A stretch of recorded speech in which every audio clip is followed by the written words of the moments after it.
Ustaz,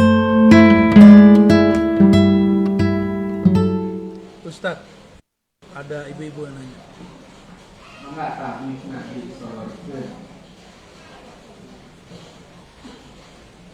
Assalamualaikum warahmatullahi wabarakatuh. Abia mau bertanya tentang masalah contoh. Sampai sekarang saya masih bukan ragu ya, masih bingung. Karena dalam satu sisi ada yang mengatakan bahwa kita itu bertorikot harus sama orang yang masih hidup. Mursyidnya itu harus masih hidup. Sementara yang lainnya bilang tidak usah, yang sudah meninggal juga tidak masalah. Yang begini yang mana Abu ya? Begitu. Oke. Assalamualaikum. Kalau kita ini belum mandiri, guru wafat, maka sebaiknya punya mursyid yang masih hidup, yang dapat ijazah dari mursyid itu atau dari mursyid yang lain. Jangan yang nggak dapat ijazah, nggak nyambung nanti, nggak nyambung ke Nabi Muhammad, nanti nyambungnya ke iblis. Ya, yang boleh ngajar zikir adalah syaikhun ma'zunun inda syaikhihi, guru yang diizinkan diijazahkan gurunya. Kalau nggak dapat ijazah, sedapat ijazah aja yang diajarin, jangan lebih. Nggak pernah diangkat mursyid, jangan ngaku mursyid.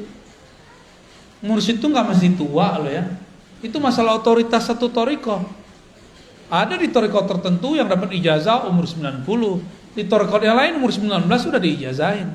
Saya ketemu kemarin waktu ke Sumatera, ada guru saya, dia sudah memimpin suluk dua thariqah, Naqsyabandiyah dan Samaniyah Qadiriyah. Itu dia mimpin dari umur 20, sekarang umurnya udah 70 sekian, berapa tahun tuh. Ya, jadi nggak mesti tua fisik. Mana ada kaedahnya tua fisik? Nggak ada. Kita kan boyongin Syekh Mursyid pakai tongkat, harus pakai sorban, ya salam. Mursyid itu mau pakai apa aja dia mursyid. Mau mereka baju kaos, dia mursyid. Orang nggak akan bisa luput karena ada mutiara di kolbunya. Sekali dia berbicara, keharuman rohaninya tercium oleh orang yang mencari rohani. Gak bisa dibohongin. Rumah makan, masak, udah ditutup, kecium baunya gak? Ya, kecium baunya. Sama kira-kira, ya. Jadi saran saya teh, kalau belum disiplin untuk zikir yang diajarkan guru, maka bermursyidkanlah kepada yang hidup dan dapat izin dari gurunya. Gitu ya. Kalau enggak, nanti enggak nambah-nambah. Makomnya segitu-gitu aja. Karena zikir itu enggak ada batas. Zikir itu di atas makom ada makom, di atas makom ada makom. Zikir la ilaha illallah ada ribuan tekniknya. Yang diajarin kan baru satu. Baru dari pusar ke bunuh-bunuh, itu mah satu, belum banyak itu. Banyak tekniknya. Ya. Saya ngamalin sudah hampir 100-an lebih teknik itu. Baik yang langsung diajarkan beliau-beliau ataupun yang ya, secara rohani. Adalah berapa ratus teknik la ilaha illallah doang. Mau ditarik kemana aja nikmat zikir la ilaha illallah itu. Nikmat sekali. Ya. Jadi jangan mengkultuskan seorang guru. Di atas guru ada guru, di atas wali ada wali. Di atas nabi ada nabi, di atas rasul ada rasul. Puncaknya Rasulullah sallallahu alaihi wasallam. Thariqat itu yang hebat bukan namanya, tapi mursyidnya. Ya. Oh, thariqat A lebih bagus, enggak. Yang bagus tuh mursyidnya. Karena banyak juga yang thariqatnya sama enggak berkualitas orangnya. Ya. Sama kayak tadi, sama-sama karedok. Ya, tapi beda orang, beda yang masak, beda hasilnya. Jadi bukan karedoknya yang salah kalau dia nggak enak, tapi yang salah sih gurunya. Yang masak udah bagus, itunya udah enak, lidah lagi masalah, pikiran lagi banyak, Bisa enak gak? Hah? Enggak ya? Mau makan karedok ingat AA. AA yang lama. Baik. Terjawab ya? Terjawab? Oke. Alhamdulillah. Ada 4, tapi saya kira yang tentang torikot juga ada 2 pertanyaan, tapi saya kira sudah terjawab dengan kalimat terakhir. Dan tentang torikot yang benar, saya kira yang tadi dia sampaikan.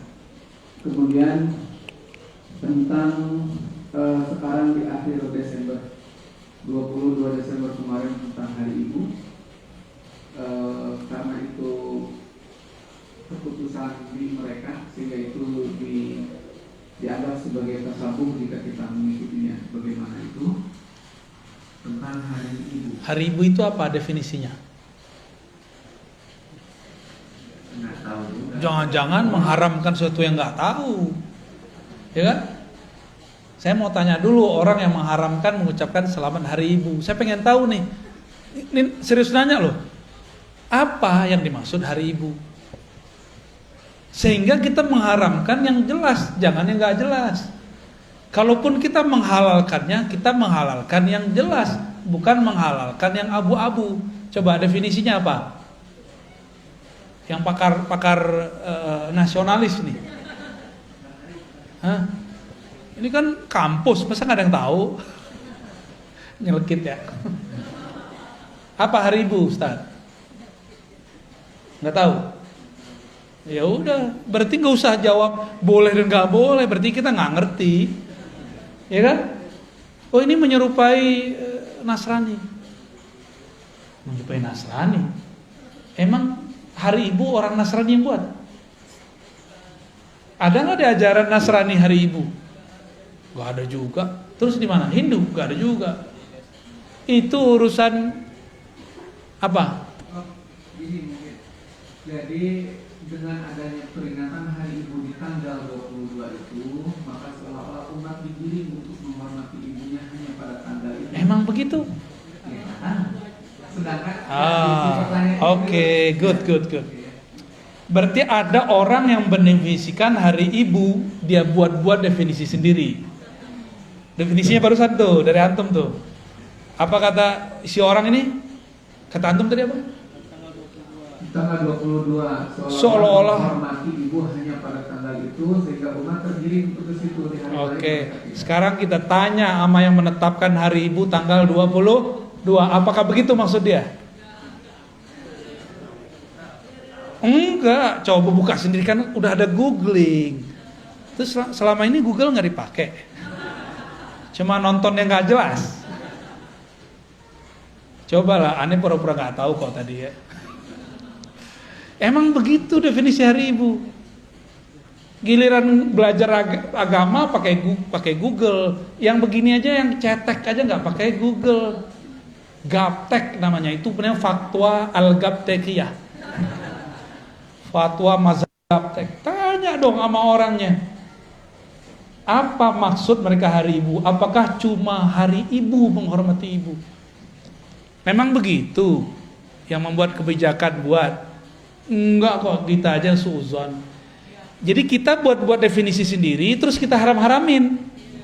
Sama kayak orang mau posting video, buat sendiri videonya, rekam sendiri, posting sendiri, like sendiri, puji-puji sendiri, wow keren.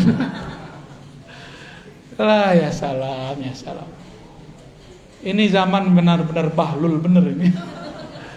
Buat definisi sendiri, terus haram-haramkan sendiri, terus marah-marah sendiri, terus ajak umat untuk marah-marah. Gak begitu kalau kita mau berfatwa. Fatwa itu ada ilmunya. Gak boleh fatwa pakai nafsu. Fatwa itu pakai ilmu.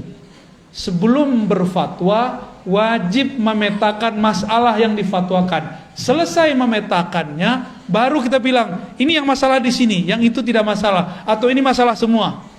Harus sama dulu persepsinya.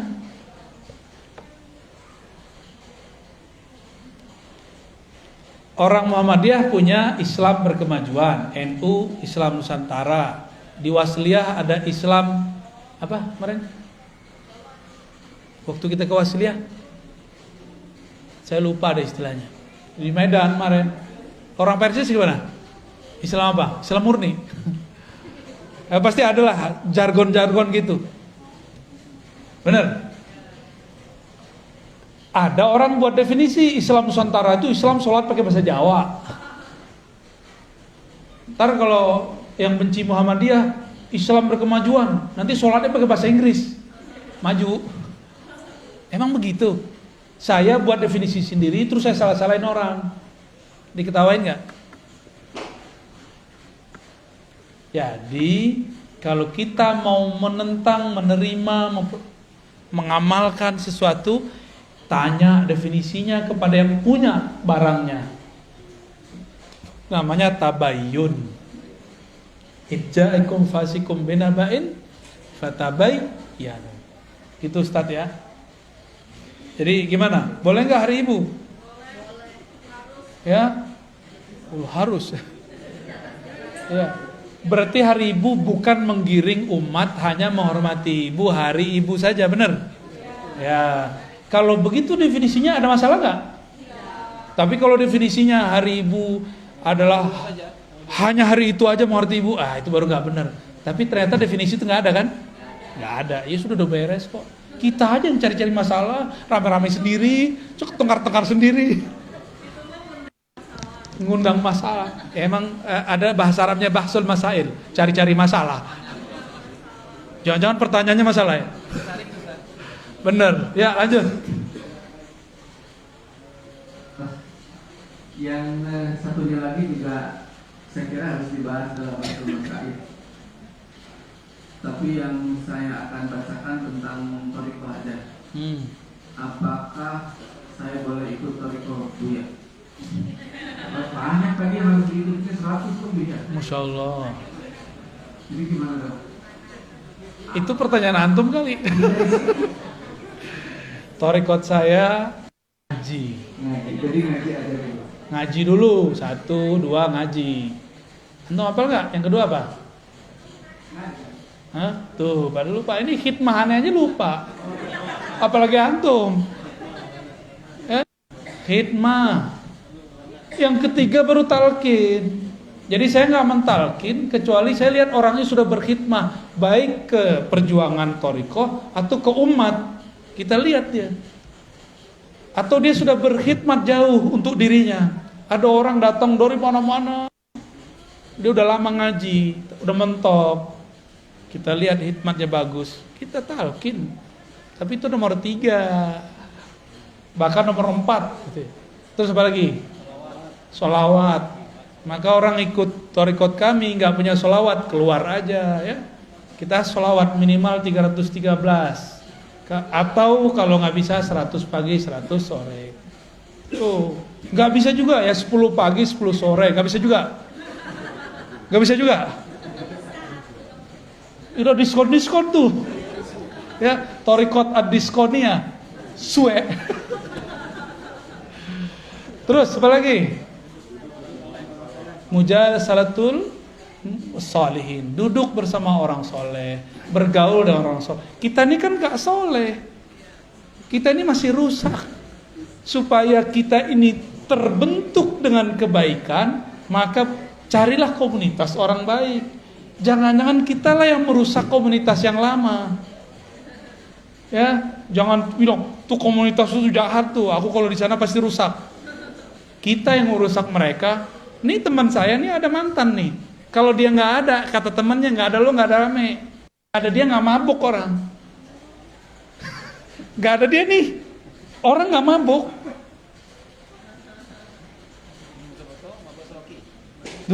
Lebih itu mah cetek sama dia.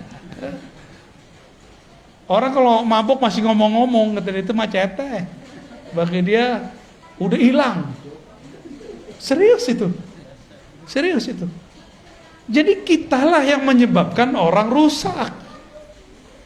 Karena muka kita ini muka syahwat, ya kan? Muka bejat lah muka kita ini. Saya ngomong ke dalam diri saya sendiri. Bahwa di dalam diri ini ada kebejatan, ada kenakalan. Saya ngomong begini bukan untuk antum saja, untuk diri saya sendiri. Karena gejolak itu masih ada dalam diri saya. Karena wajar umur masih belum terlalu tua. Masih muda toh. Iya. Masih seger lah. Gejolaknya kuat. Lebih berat saya kali daripada antum. Saya ketemu banyak orang. Macam-macam warna kulit, macam-macam. Pusing kita. Tapi kalau karena di dalam ini jorok mikirnya. Kalau dalamnya bening jadinya. Kalau dalamnya oke, keluarnya oke. Ya. Jadi tuduhlah, katakan ke dalam diri, wahai jiwaku yang penuh dengan kemunafikan, jangan engkau tuduh orang lain munafik. Itu sebabnya kita perlu berkumpul dengan orang-orang soleh. Orang soleh bukan soleh pakaian. Pakaian pasti. Soleh dalam artian solihun, yang sesuai lahir dan batinnya. Itu bahasa Arab. Soleh itu sesuai. Lahir batinnya sesuai. Ya. Baik. Apa thariqat terakhirnya apa? Hah? Salamatus sadar, gak nyimpan dendam, benci, suuzon, buruk sangka kepada orang lain. Bisa gak?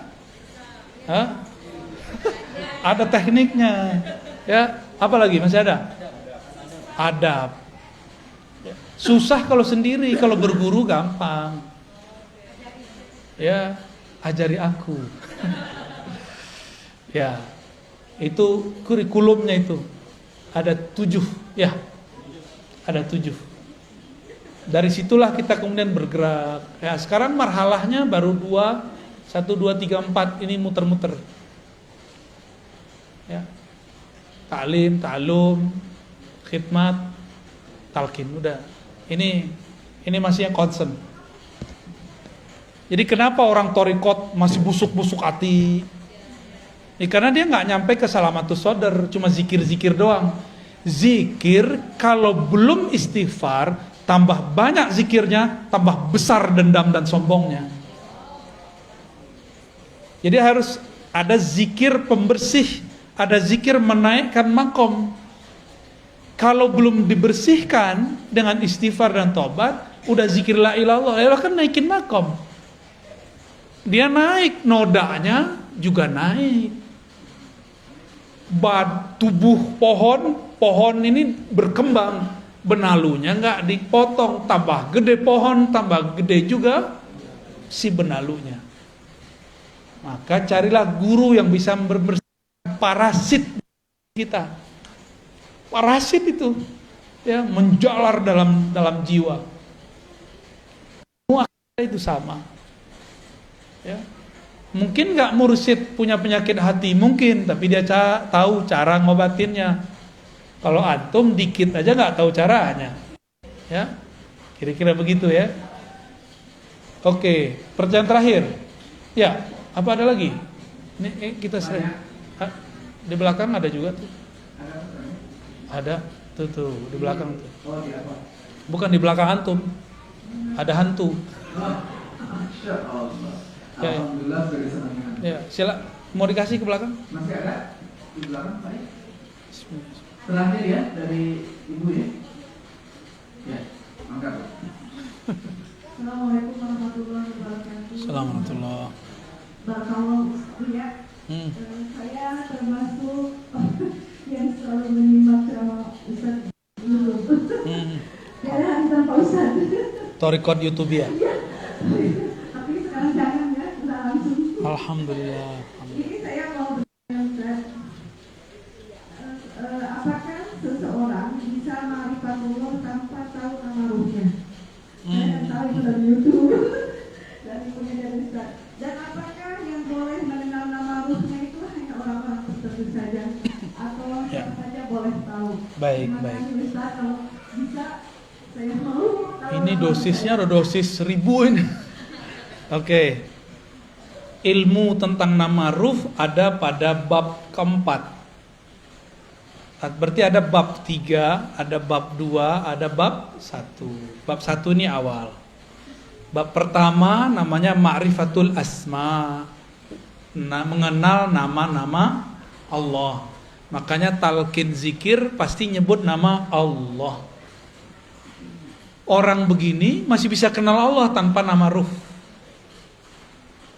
Ya. Jadi 1, 2, 3 dapat diperoleh tanpa nama ruh. Tapi yang keempat itu ma'rifatuz zat, hanya dapat diperoleh oleh ahlur ruh, orang yang punya nama ruh, jika dia ikut suluknya ruh, dan itu baru saja dibuka ilmunya. Ya, masih panjang jalannya ini, masih panjang. Sekarang yang ada thariqat itu 3 yang pertama, yang 4 belum. Belajar ma'rifatul asma, itu nomor 2. Bab kedua, nomor pertama. Nomor bab kedua, ma'rifatul af'al, mengenal perbuatan-perbuatan Allah, cara kerja Allah. Dan yang ketiga, ma'rifatus sifat, mengenal sifat. Sampai nomor 3 itu tidak perlu mengenal, tidak wajib mengenal nama ruh. Bisa semua. Ya, nanti Allah kasih sendiri, mungkin potongan depan namanya. Allah yang ngasih tahu. Atau dia mimpi ketemu Rasul kasih nama dia. Saya ketemu beberapa mursyid yang dia sampai dikasih nama oleh Rasulullah. Tapi biasanya cuma depannya aja. Nama itu ada rangkaian-rangkaian namanya. Karena nama itu diambil dari karakter Nur Muhammad yang memancar dari Ahmad. Warna, ini cahaya ada warnanya nggak? Kita bilang ini cahaya terang, perih di mata atau teduh? Cahaya ini perih, benar. Maka kita sebut cahaya ini perih, cahaya ini tajam. Itu nama dia, nama cahayanya. Tapi menerangkan nggak? Oh, cahaya ini walaupun tajam, dia menerangi ruangan. Itu nama berikutnya. Maka satu cahaya bisa banyak nama. Nah, ahlur ruh itu ngasih nama cahaya itu. Nama itu sebenarnya sudah ada sebelum kita lahir. Sebelum kita ke alam ini, kita sudah ada belum? Sudah. Jika hidup di sini nggak pakai nomor KK dan KTP, bisa kemana-mana nggak? Ruh kalau nggak punya nama nggak bisa masuk ke badan kita. Emang Allah main serabut-serabut doang ngambil ruh, gitu nggak bisa. Ada daftar nama yang antri untuk ditiupkan. Ada namanya dia.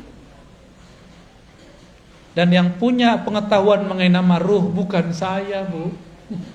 Saya cuma penjelas metodologi keilmuannya. Mungkin ada santri yang gak sabar, terus keceplosan ngomong, Buya Ustadz nih muter-muter aja. Buka aja sih, seenak perut lo aja. Gak bisa begitu. Ilmu ini ada tahapan-tahapannya. Jangankan ilmu ruh, ilmu talqin aja belum saya bagi-bagi semua kok. Apalagi ilmu. Ya, jangan suka-suka kita komentar, ya. Ini zaman orang komentar suka-suka. Antum komentar, hati-hati. Nabi mengatakan dalam hadis Sahih Bukhari, bisa jadi satu kalimat tidak terasa keluar, tidak terasa diketik, tapi membuat yahwi ila jahannama sab'ina kharifa. Itu membuat dia terjatuh ke dalam jurang-jurang jahanam. 70 kharif. Saya nggak tahu terjemahan yang pas tuh kharif itu. Selama-lamanya orang udah mati dari kemarin, dia belum nyampe-nyampe juga. Ada munafik mau dilempar oleh Allah di masa Rasulullah. Itu dia sampai sekarang belum nyampe itu ke bawah. Karena kalimah itu. Sok dalamnya itu sab'ina kharifan, 70 kharif. Dalam kayak palung Mariana kalau di laut tuh. Dalamnya bukan main. Hati-hati komentar. Ya, saya nggak pernah biasanya menghiraukan orang berkomentar, tapi kalau dikomentar tentang nama ruh, ini agak sedikit kita tandain. Ya, hati-hati ente. Ya. Hati-hati gitu aja. Nabi Musa ingkar dikit aja diputus sama Nabi Khidir. Padahal itu sudah buat kontrak itu. Kita bukan nabi, ingkar aja. Siap-siap diputus dari ilmu ruh. Ilmu ruh itu ilmu paling mahal. Paling mahal itu. Sabar-sabar Bu ya. Sabar-sabar. Nanti kalau ada komunikasi dengan teman-teman riba, daftar aja nama ruh. Kalau beruntung kita ketemu ahli yang ngasih nama ruh, kita mintain namanya. Ya. Ada nama ruh, tenang aja ya. Tapi itu kelas 4 itu. Sekarang belajar zikir torikot yang ada aja dulu ya. Amalin aja yang ada. Aduh, pertanyaannya udah berat nih Tat. Padahal kita ngaji baru berapa bulan nih. Sekali sebulan lagi ya. Pertanyaannya soal Iya. Udah cukup. saya kira gimana Mas? Cukup ya. Oke. Baik. Boleh. Baik, kami masih ada acara lagi. Mohon maaf tidak bisa sampai maghrib di sini. Dan seperti biasa salamannya dengan hati aja ya, bil qulub. Gak usah juga dokumentasi lah, gak usah lah. Cukup di hati aja ya. Semoga tidak mengurangi kehikmatan kita bergaul bersama, bermujalasah, duduk bersama. Bapak Ibu yang bukan Allah, terutama sahibul bait ya, Dr. Cepi dan tim. Semoga antum yang buat kegiatan ini diberkahi oleh Allah. Semoga dijaga selalu oleh Allah ya. Dan beliau yang mendirikan ini, Allah berikan kenyamanan, kebahagiaan, cahaya di alam sana. Amin ya rabbal alamin. Bagi kita yang hadir, jangan berhenti. Ruh itu tidak pernah puas mempelajari nama Allah, sifat Allah, hafal Allah, dan rahasia-rahasia Allah. Selamat penasaran. Assalamualaikum warahmatullahi wabarakatuh.